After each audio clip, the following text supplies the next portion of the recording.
In 1903, two men stood staring at the cold, empty horizon of Kitty Hawk, North Carolina, and flipped a coin.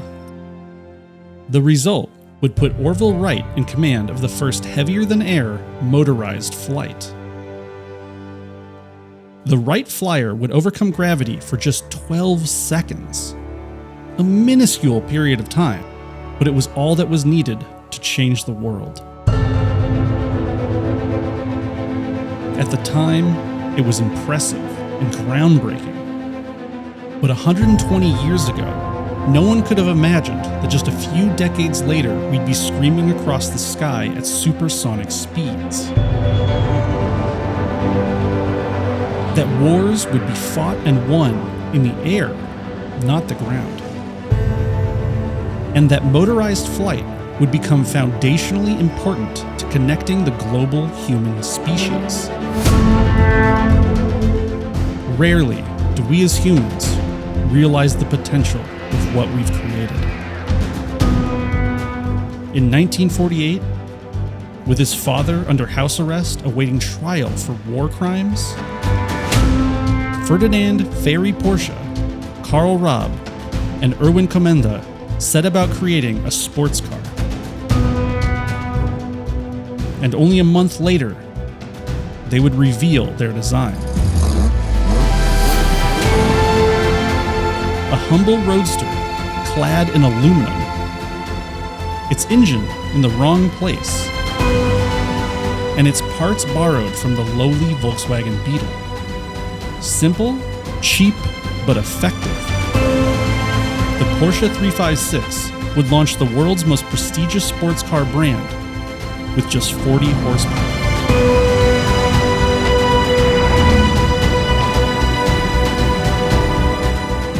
Decades later, a Porsche 917K would fight and claw its way through 24 hours of brutal rain and dark of night to cross the finish line first.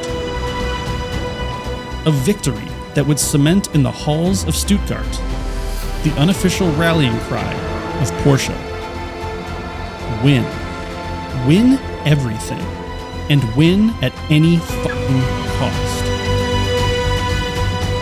By 1980, attendees of races around the world would see Porsche's iconic 911s dominating their opponents with little mercy. From the snowy banks of Sweden to the paved, undulating curves of circuits around the globe, Porsche was standing on top and couldn't fail. But behind those colorful race cars, in the shadows of those podium celebrations, Porsche at its core was rotting. Years of bad decisions had left the business side of Stuttgart's finest in shambles. Gearheads who won races had no idea how to be profitable in the modern world. And so, at the dawn of the 80s, Porsche faced annihilation. In that darkest moment, a few brave minds at Porsche decided to take a risk.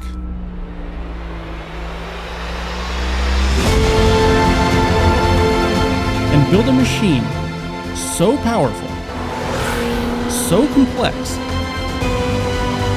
so far ahead of its time, that it would change the future of fast cars forever and nearly kill Porsche itself in the process.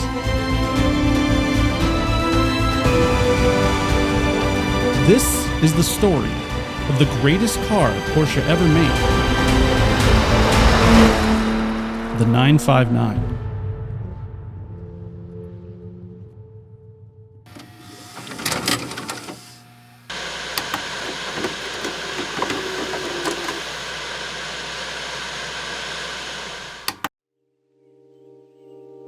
The Porsche 959 was groundbreaking, revolutionary, insanely fast, and nearly broke Porsche itself. Speaking of breaking things,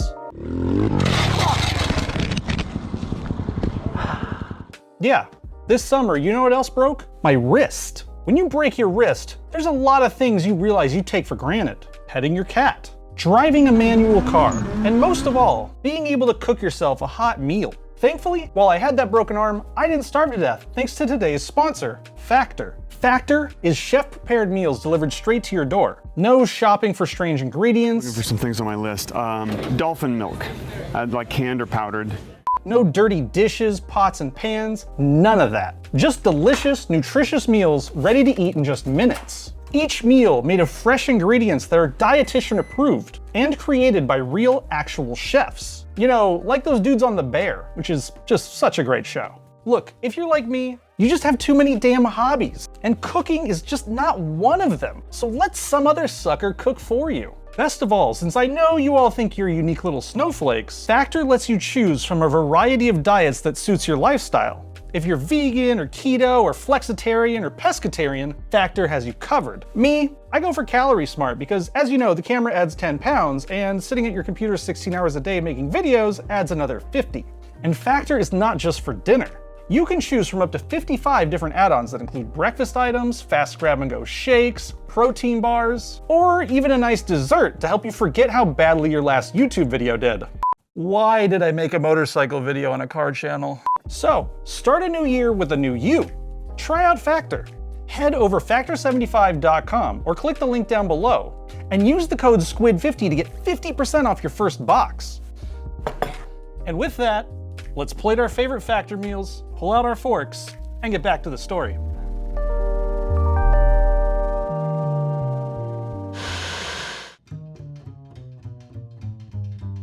Let's go back for a second. It's 1931. Ferdinand Porsche has just created a new company named, well, Porsche. Duh. Ferdinand, his son, and a scrappy team would start from humble means, building race cars for others, designing passenger cars for themselves, and eventually be commissioned to pen the lines of one of the most important vehicles of all time, the Volkswagen Beetle, the people's car.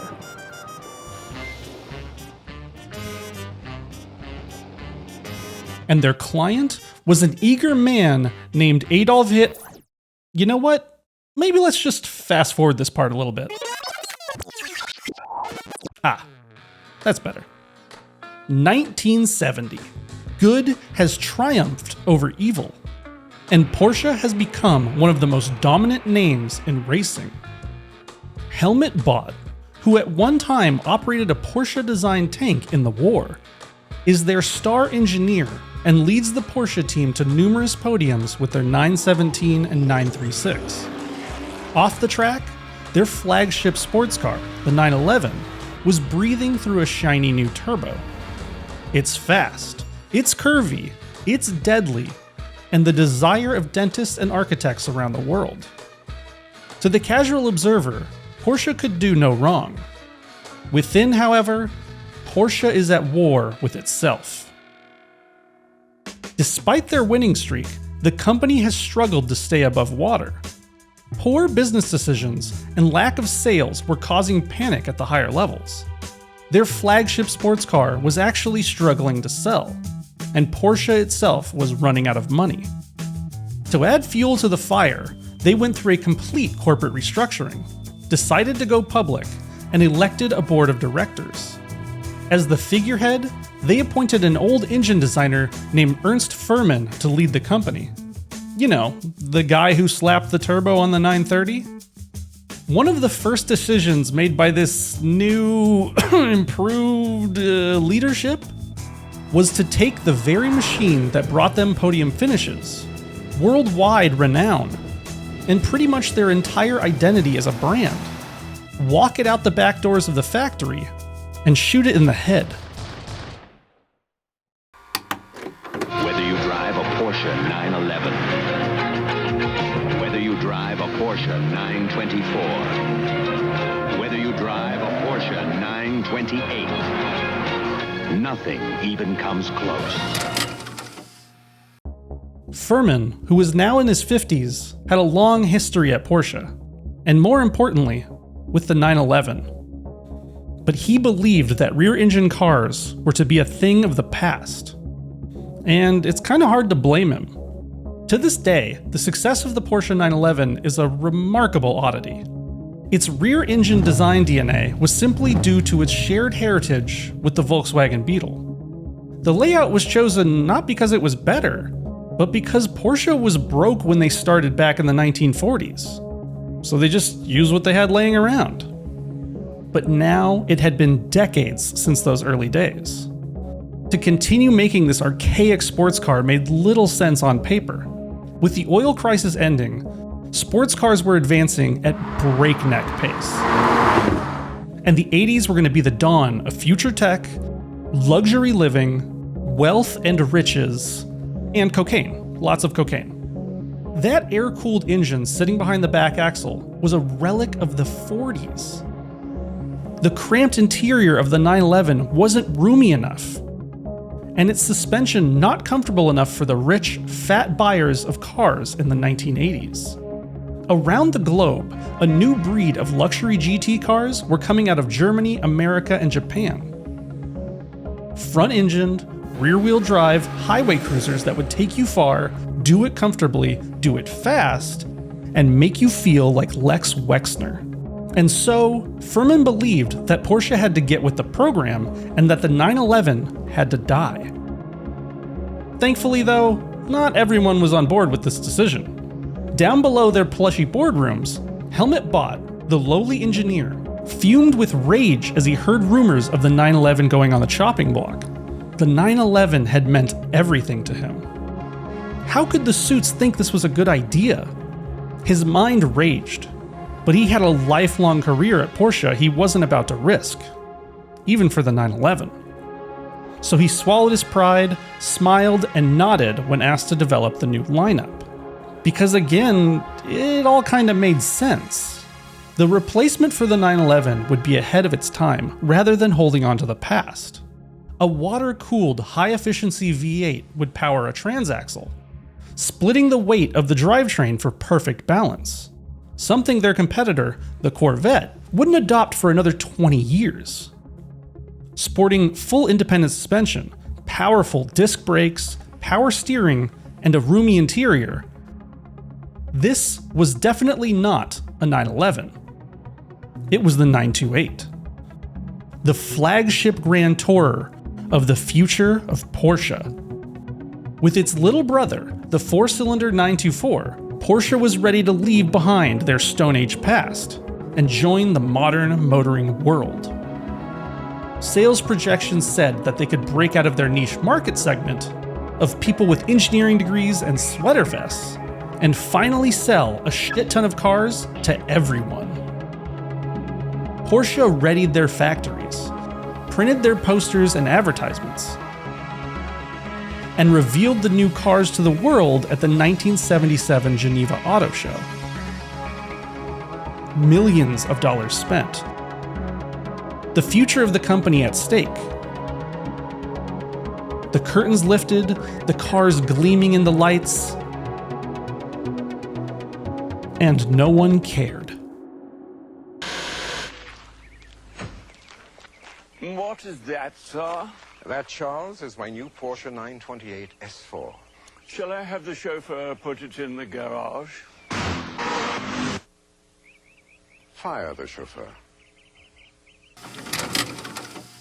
The 928 and 924 were justifiably compared to the outgoing 911, and the comparison didn't help. Reviews described the 928 as slow. It wasn't, but it was a lumbering ox compared to the 911's nimble, tiger-like dexterity. The 928 was numb in the hands and quiet to the ears, when the 911 would communicate with you through its vibrations and grunts. Despite its new liquid-cooled engine, fires broke out. Literally. Rumors began to spread of 928s being poorly maintained by newer, less enthusiastic owners, and catching fire. To make matters worse, the 928 assembly lines were all brand new. It shared almost no components with Porsche's older models, and that made it incredibly expensive to produce. So when it failed, it was a costly mistake. Look, the 928 wasn't terrible, it was a good car, but the 911 was just better. Porsche could try all they wanted, but every artist will always be compared to their biggest hit. The lackluster sales were a real punch to the gut to everyone in Sttugart. Hardest hit, though, was Ernst Furman, who was battered and bruised for the decision and stepped down. There, then, sat an empty chair at Porsche HQ, one with an eerie, cursed air around it. Who then would step up to save this sinking ship? Who could sell the 928 to the big fat Americans with big fat wallets? Well, why not an American? Matchbox Caterpillar Construction Zone CD-ROM is the real deal and you're in charge. You can choose and operate big cat machines like bulldozers, excavators, and tractors. In 1980, a man named Peter Schutz was running one of America's most important brands, Caterpillar. The reason that when you think of construction equipment, you see yellow. Schutz was a German expat whose Jewish family had fled their homeland in the 40s for some odd reason. The leadership at Porsche figured he'd know best how to sell his fellow countrymen their new Grand Tourer, because he was a German man selling giant machinery to Americans. Of course, he could sell them their new bloated sports car too. So in 1981, they appointed Schutz to lead Porsche. But what they didn't know was that they just made a huge mistake. Well, not a mistake, it was a great decision, but it wasn't what they thought. Whatever, what I mean to say is, Schutz was a 911 head. And he was renowned for a trait lacking in the Porsche leadership at the time. He listened. Immediately when he learned of his new role at Porsche, he went out to talk to engineers, race car drivers, and the boots on the ground in the dealerships selling the cars to the public, gathering information on his new company in order to best lead it. Schutz was quickly called back to Germany for a boardroom meeting back at HQ. It was going to be a welcome party where executives and marketing gurus laid out their plan for selling the 928 and 924 to the world. There in a room sat the lead engineer, our man Helmut Bott, his head down and an air of rage glowing around him. Armed with the knowledge and experience he gained from listening, Schutz looked around the room and sat quietly with a smirk. The Porsche leadership laid out their plans. Marketing teams laid out the numbers, and Bott continued to boil as they pointed to the chart. That damned chart. There on the wall was a poster that laid out the future of Porsche. Each current and future model of the company's plans stacked on top of each other, with a line projecting the length of time each model would run. The 928 stood atop it all, carrying them into the 90s and even through the millennia. The 924 was right below, the entry-level model to their new Grand Touring lineup. Porsche folks assured Schutz that this was the future, that even the 924 would be made into a race car and carry on the torch of that dated, senile old dinosaur, the 911, which sat at the bottom of the chart, an afterthought, its timeline ending just a few years from that very day. Schutz was assured the 911 was over, done, kaput. Helmut Bott finally boiled over, grew some balls, stood up and proclaimed that the 911 was too important to kill, and he was quickly quieted down. The other executives expected their newly appointed lapdog to join in on reining in Bott, but instead he stood up from his leather chair, picked up a pen, walked up to that damn chart, and drew a line from the 911 that extended past the 924, flew past the 928, beyond grunge rock, far past NSYNC and MySpace, and onto the walls of the room itself. And then, presumably, he threw the pen at the forehead of the nearest stunt executive and gave Bott a high five. Okay, maybe that didn't happen. But Schutz had drawn his line in the sand. And with that simple line, the future of Porsche was made clear. The 911 was forever.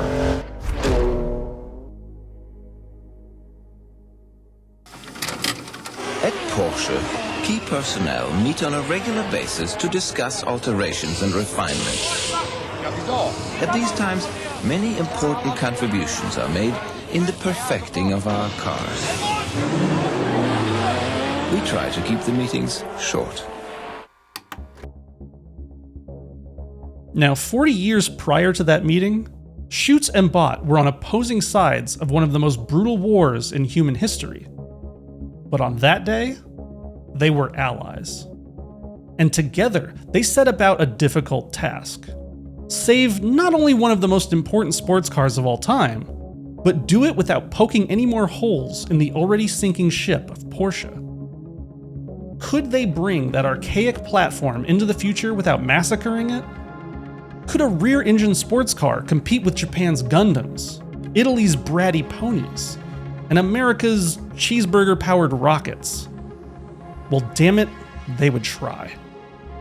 First things first, they needed to shake off the bad taste in the world's mouth that the 928 had given them, and prove that they were still the fastest brand in the world. As part of their original plan, Porsche was gearing up to enter a couple of those racing spec 924s in Le Mans. But they were dog shit. Schutz, like every other smart executive I talk about on this channel, had one goal: to win at all costs. I never get tired of saying that. Schutz told everyone in the racing division that if they weren't serious about winning, they should quit. How many of you believe that you would like to have an edge on your competition? How many of you would like to see an edge? Right. Schutz gave Bott free rein to revive a real, proper, Porsche-grade racing program, and then he said to do it fast.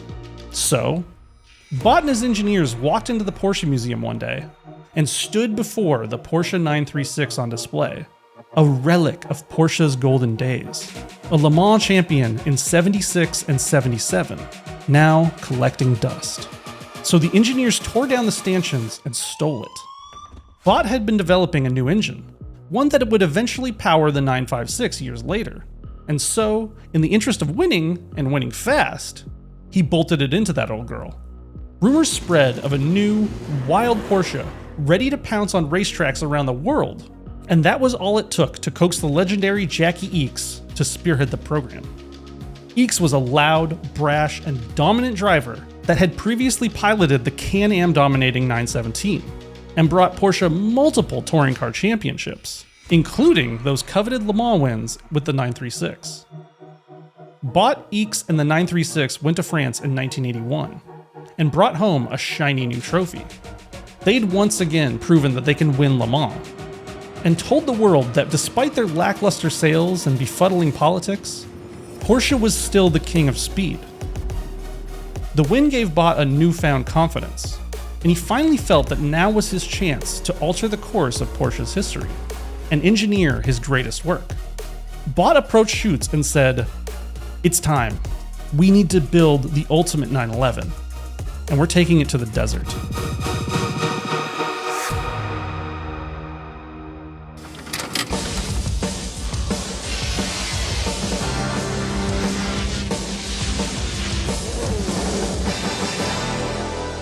At Porsche, we don't let you buy a car unless we've test-driven it first. Bott's method of testing cars was to destroy them.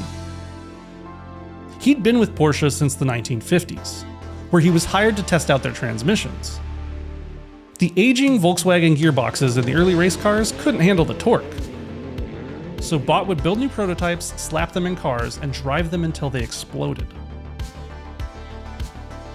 In his decades at Sttugart, he'd revolutionized the 911. Bott used Mercedes parts to re-engineer the suspension in the 60s, and pushed forward the prevalence of the McPherson strut we still use to this day. In the 70s, he experimented with G-meters and strapping cameras to cars to record telemetry, a technique far ahead of its time. And ultimately, Bott knew that he could fix many of the 911 Turbo's problems with the use of all-wheel drive. He'd largely been ignored at the time. But now, with the leader of the company standing behind him, this was his chance. With Schutz's approval, Bott set his team to re-engineer the 911 from the ground up. To solve every one of its problems, to unshackle it from every one of its limitations, and to power it with all four wheels. To prove that this new drivetrain would ascend the 911 to new levels, the team set about testing it in a wildly difficult proving ground. One that would push the car to its absolute limits, and likely beyond them. In 1984, Porsche would enter the Paris-Dakar Rally. Now, Porsche was no stranger to the oppressive heat and wild terrain of Africa. Early safari rallies had many 911s in attendance, but when the new Paris-Dakar Rally started in 1979, the stakes had been raised. In the inaugural race, 182 vehicles would launch off the start line in Paris. But after 6,200 grueling miles, only 74 would see the checkered flag in Dakar. So Brat thought that this was the perfect playground to test the all-wheel drive 911.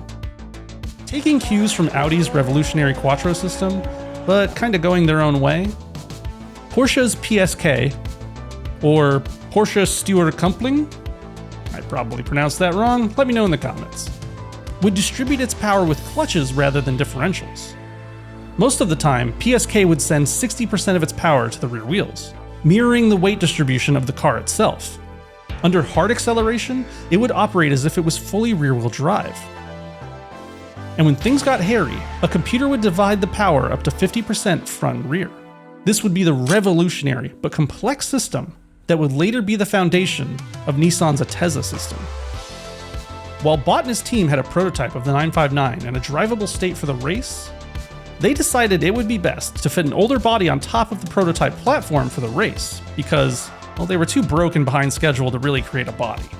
So in 1984, Reina Metga would launch a dated-looking Porsche off the line at Paris, drive 6,200 abusive miles, sitting atop what was essentially the 959, battle it out with rally icons like Mitsubishi and Range Rover, and cross the finish line in Dakar first. The PSK then was a huge success, with a trophy to back it up. And now, the last piece of the puzzle for the ultimate 911 was in place.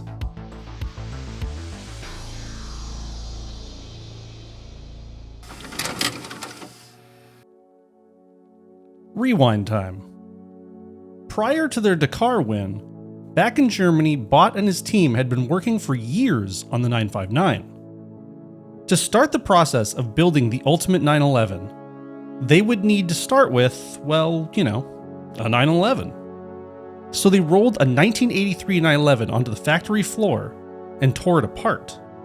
Stripped it completely, with the intention of rebuilding it, solving its problems, and refining the performance along the way.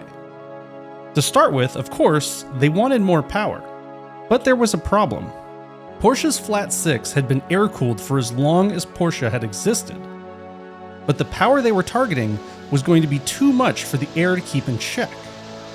Luckily, Brat had already designed liquid-cooled heads for the Le Mans winning Group C 956, so the 959 would get those water-cooled heads, and become a preview of what was to come, the water-cooled 996.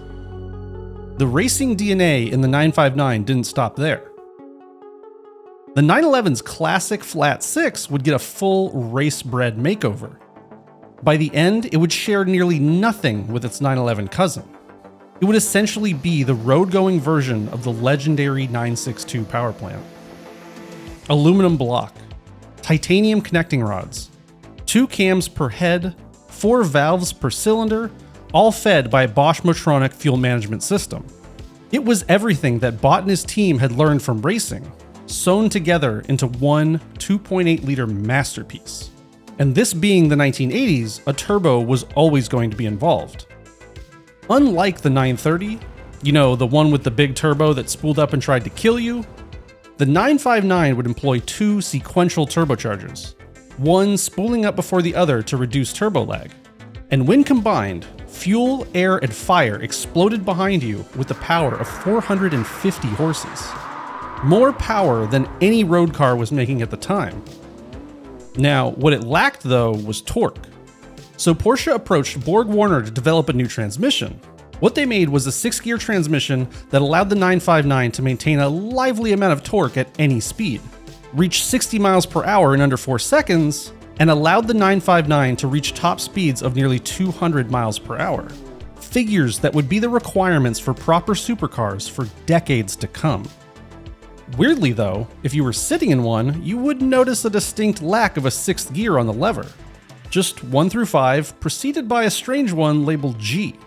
Apparently, in order to pass a noise regulation in Europe, Porsche designated their first gear as Gelände, the German word for terrain.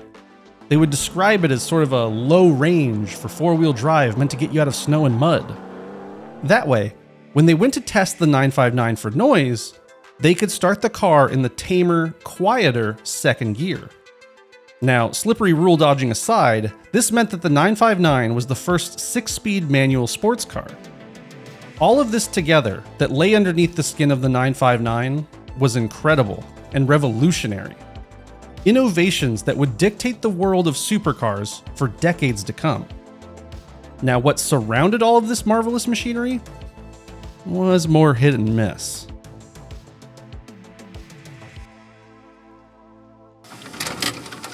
Now, look, I know I'm going to get roasted for this, but I'm pretty sure I'm not alone. The 959 is magnificent. It is certainly one of the most perfect cars ever built. But it's also one of the weirdest looking cars to come from Sttugart ever. Many will say it's beautiful, and that it is a sin to besmirch the hallowed name of the 959. But it is, in my opinion and no one else's, goofy. I know, I said it, but I believe it. The front is weirdly pinched. Those harsh horizontal vents are contrasted to the shapely body. The wide arches don't match proportions to the wheels. The air duct on the rear fenders looks like a whale's blowhole. And the rear end is boxy and hangs off the back of the car like a backpack. Look, as you can probably tell, it's not my favorite car to look at. But it's not really the 959's fault. Let me explain. Way back in 1982, Porsche realized that their classic 911 body needed to catch up with the modern world and become aerodynamic. So they took a 911 and a whole heap of clay and sandpaper and came up with this, the C29 aerodynamic study. A Porsche 911 made buff and then sanded down to get its drag coefficient down to 0.28 CD. Now, that number is not a record-breaking level of aerodynamic achievement, but when you consider that the 930 had a rumored embarrassingly bad drag coefficient of 0.5, or that the G was floating closer to 0.41, this was actually the slipperiest 911 ever made.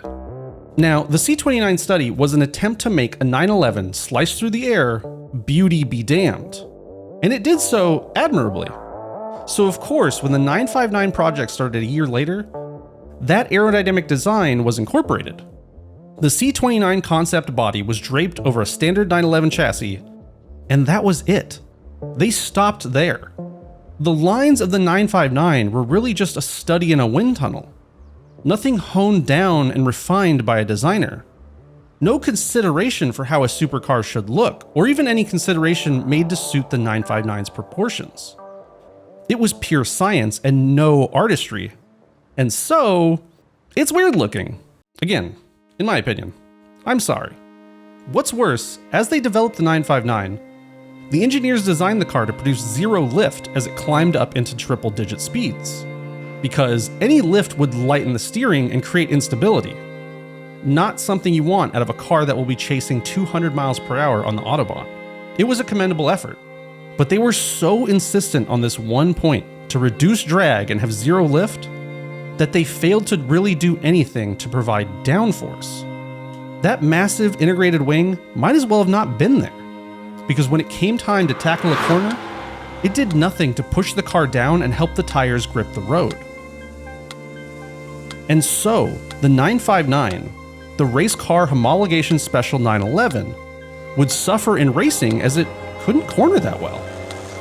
All of that aside, it was stunning in its uniqueness. Especially coming from Porsche, who were very timid about pushing the design of their sports car past 1972. If you looked at an 87 911 parked next to a 959, you'd think they were made 30 years apart. Hell, even the 964 that followed the 959 seems stuck in the past. The 959 was to be the future. And as we all know now, the future was carbon fiber. But surprisingly, or maybe even more disappointingly, the 959 isn't entirely made of carbon fiber. The 1980s were the dawn of space-age material revolution, and the 959 ended up as sort of a Frankenstein's monster of supercars, because it used all of those materials in sort of weird ways. The front trunk and doors were aluminum. The nose and rear bumper were polyurethane. Most of the enclosure was fiberglass reinforced Kevlar, and the chassis remained the same steel construction as the 911 it was made from. Now, if you ask Porsche today, they'll say it was to encourage experimentation of different materials. But if you ask Brat, he would tell you that it was because they had no money for carbon fiber. Knowing what Porsche was going through financially at the time, I tend to believe Brat. Whatever the reason, this mishmash of materials created problems for the team. Paint would react differently to the doors than to the fenders, making it difficult to match colors or prevent runs. Nevertheless, paint quality was sacrificed in the name of these space-age materials. At the end of the day, it certainly looked like no 911 before it. It growled and roared like no 911 before it. And with the help of even more radical technology, it would drive like nothing ever made before it too. Super detail. 4-wheel drive. 4-wheel independent suspension. Off-road dynamics matched with on-road performance for a new level of enjoyment. Porsche 959 radio control racer.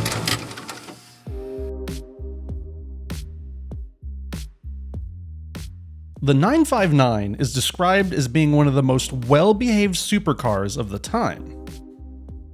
The real reason for that acclaim was the suspension. Porsche implemented a complex system of 8 hydraulically linked shocks on the 959, 2 on each corner, one adjusting ride height and the other with electronically controlled damper adjustment.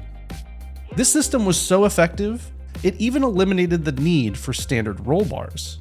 Whether street-driven or lapping on a racetrack, the 959 would behave differently depending on what you demanded of it. If you wanted to launch off the line and break your neck, the 959 would squat in the rear to provide better traction. If you flung it into a corner, it would tighten up and deliver power perfectly to the wheels, giving you the best chance at hitting your apex. Cruising down the Autobahn at 150 miles per hour, it would soften up and behave, providing you with an almost boring driving experience at dangerous speeds. If you needed to drive your 959 down a rough country road, you can even raise the suspension to clear obstacles. Or more importantly, sprint down that road and slide through snowbanks. It was so advanced that it would even do things automatically. As you went up in speed, the 959 would lower itself to maintain that zero lift stability and provide you with the best aerodynamics for top speed. Again, in 2023, this may all seem tame and normal, but this was the mid-80s, and it was downright science fiction.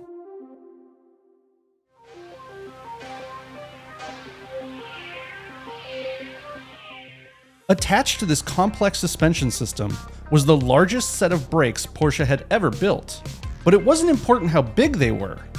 What was important was the fact that they had ABS, a first in the world of supercars. And what was truly novel came next. Holding the 959 to the road was a set of Bridgestone tires. Yes, Bridgestone. Japanese tires on a German supercar was quite odd. What was stranger though is how narrow they were. Porsche's engineers were confident that the all-wheel drive system could maintain traction with tires just 255 millimeters wide. At the time, other supercars were pushing closer to 300, or some, like the Countach, closer to 350. Now, what was even stranger still was that they were wrapped around hollow magnesium wheels. The tires and wheels formed a connected air pressure system, and this was done so that the 959 could be the first ever car to touch rubber to road with a tire pressure monitoring system, or TPMS. The 959 was the summation of 12 ideas a week, all coming together in one car under Bot's watchful eyes. A collection of ideas that were decades ahead of their time, and still, to this day, combined in a way that few automakers can replicate. The public had seen the 959's odd but aerodynamic lines in 1983, just 2 years after its inception. At the time, they called it Group B, because the wild world of turbo all-wheel drive rally competition is how Bot got the project greenlit. Back in '83, it was just a concept, and few believed Porsche could actually make the car. But now, years later and with millions of dollars spent, with their Paris-Dakar trophies sitting on the shelf, and a car full of wild tech coming together, Porsche was starting to prove everyone wrong. I understand you have something new on wheels that might be called super exotic. Yes, this is the fastest production car in the world, John, and only 200 of them will be made, so it's exotic all right, and it comes from Porsche. Throughout its development, as the car began to take form, Porsche gave the Group B concept car a new name. Because, well, you know, Germans don't really like letters, they really like numbers. And so, it was called 959. As the doors opened to the 1985 Frankfurt Motor Show, Porsche's booth featured the fantastical, the incredible, homologated 959 road car. All yours for just $225,000, which is probably a price tag they absolutely regret. Not because it was too expensive for the public, but because it was too cheap for Porsche themselves. By '85, the project had become way over budget. But with their financial future in doubt, there was just no turning back. Thankfully, that '85 showing gave them hope to continue, because the press went wild. And with the Le Mans and Dakar wins in recent memory, the public hype around Porsche at the time was at its peak. They were ready to buy Porsche's race car for the road. And so, Porsche set a release date of 1986. And with that, the 959 would become real. It would dominate the Group B rally series that it was destined for. It would change the face of Porsche and the supercar world forever. And Porsche would be saved from financial annihilation. But there was just one little problem.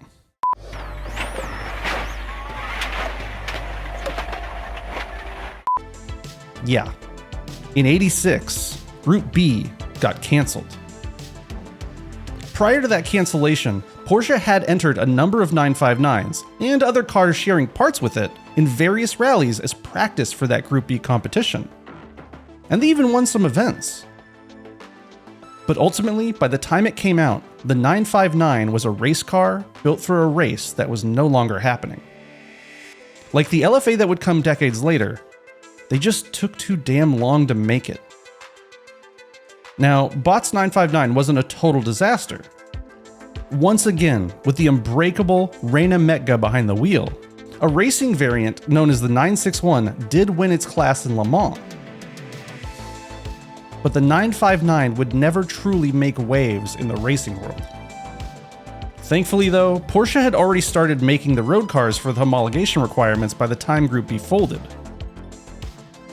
And so, in 1987, Porsche said, what the hell, let's sell them anyway. The 917 is the quintessential Porsche race car. But if you ask any enthusiast to name their fantasy road-going Porsche, the response will likely be 959. This is a Ferrari F40. Considered by many to be the greatest Ferrari ever made. Powered by an engine tuned for Group B. Made to compete and win in races around the world. And the last loud, fast red car to be approved by Enzo Ferrari himself. It is obnoxious. It is fantastic.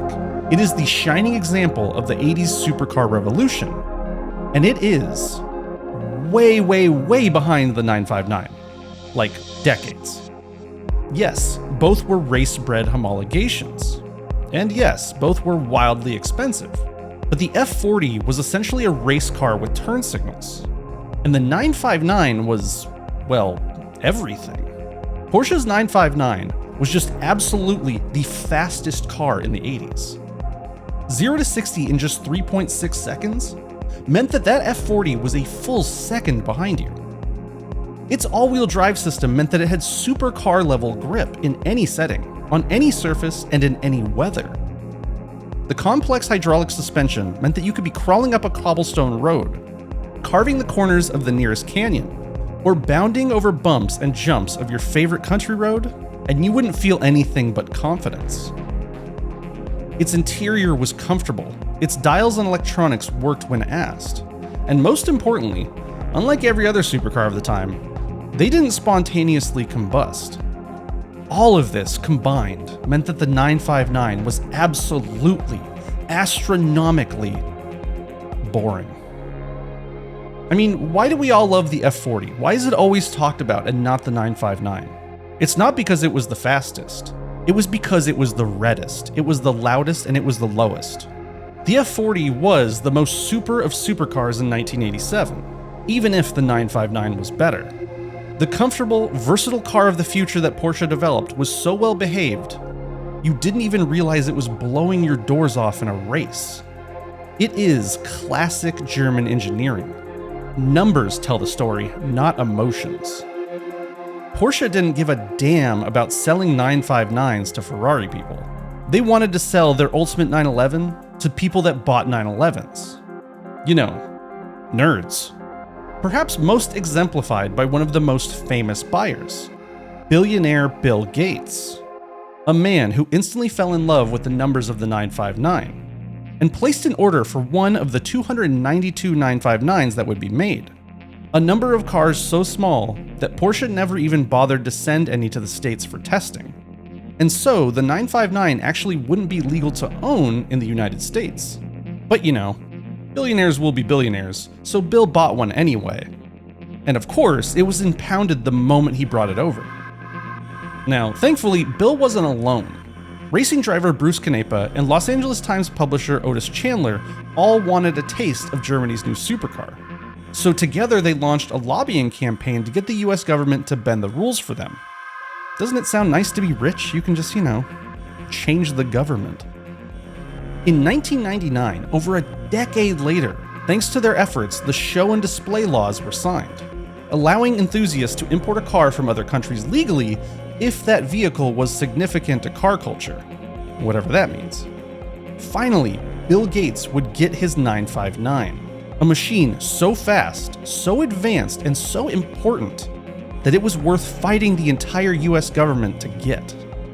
In 1999, billionaires and millionaires would be able to drive their 959s in America. In 1983, wise men began the hard work of building that ultimate 911. And by 1987, they had done it. The 959 was, and arguably still is, the pinnacle of what a Porsche 911 could be. A grand example of what Porsche itself was capable of. And a machine that pushed forward the expectations of what every car should be for decades to come. But sadly, not everyone agreed.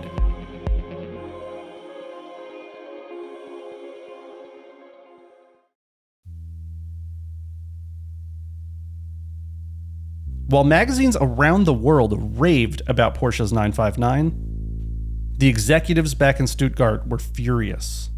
Their reddened eyes focused on Schutz and Bott. By 1987, the economic climate in Germany was getting pretty dicey. Prices were going up and sales were going down.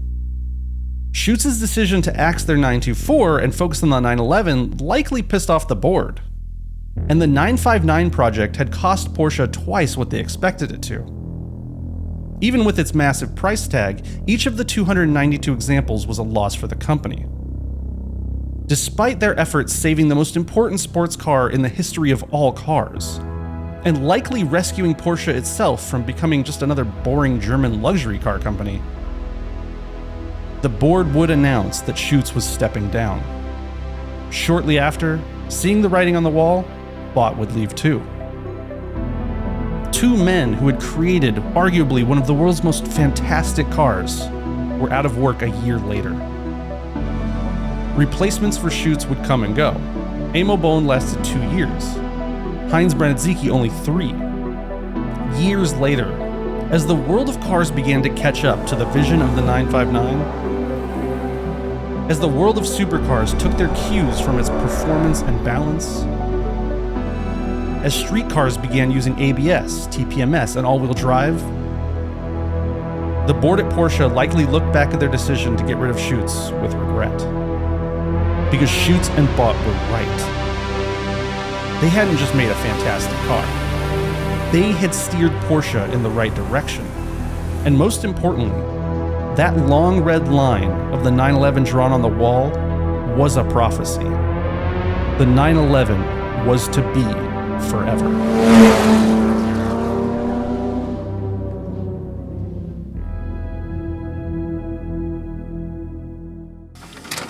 But Porsche, like no other exotic, appeals to the practical side of us while still delivering extremely high performance. This is the Porsche appeal.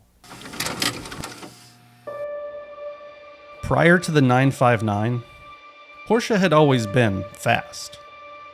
As a brand, their singular focus was always on winning. No matter the series, no matter the surface, no matter the weather, Porsche's drivers would stand atop podiums around the world. But prior to 1987, they did it with grit and determination. Because those machines they competed with, that they fought tooth and nail with on racetracks and dirt roads, were old, antiquated relics. Because Porsche, before the 959, was always afraid to change. Scared that if they massaged the bodywork, no one would think they were pretty anymore. Terrified that if they adopted technology, they wouldn't know how to make it work. And most of all, fearful that anything new would mean they wouldn't win anymore. That fear nearly killed them. It drove them to make wrong decisions and to abandon the very ethos that made them what they were. Winners. But thanks to the efforts of brave men and women, Porsche's future was rewritten. A new timeline where a scrappy sports car company could lead the world with might. They could innovate and revolutionize what it means to even make a car. The Porsche that made the 959 was a new Porsche. One that could lead not just on a racetrack, but on the roads, in the magazines, and on the showroom floor. The Porsche that made the 959 was no longer the underdog. It was the monster that hid under the beds of every automaker, ready to tear them limb from limb.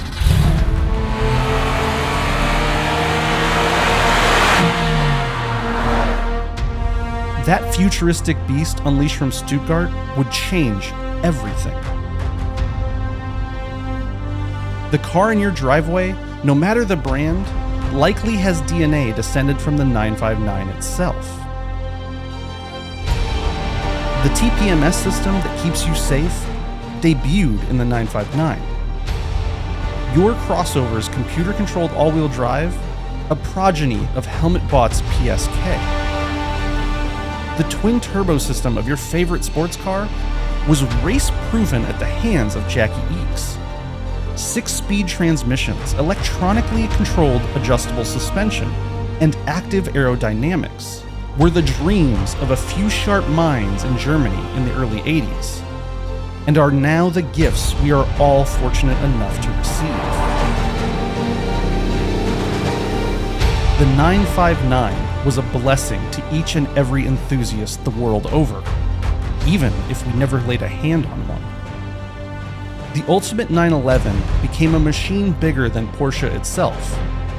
One so grand, so dramatic in change, that it nearly killed them. But thanks to the persistence of Schutz, Brat, and the many, many hands that built those 292 masterpieces, the 959 became more than just a car. It was a rewriting of history. A more optimistic tale of motoring. One with technology, safety, and of course, batshit speed at its forefront. Porsche's 959 made cars better. All of them. And for that, we owe these men and this machine everything.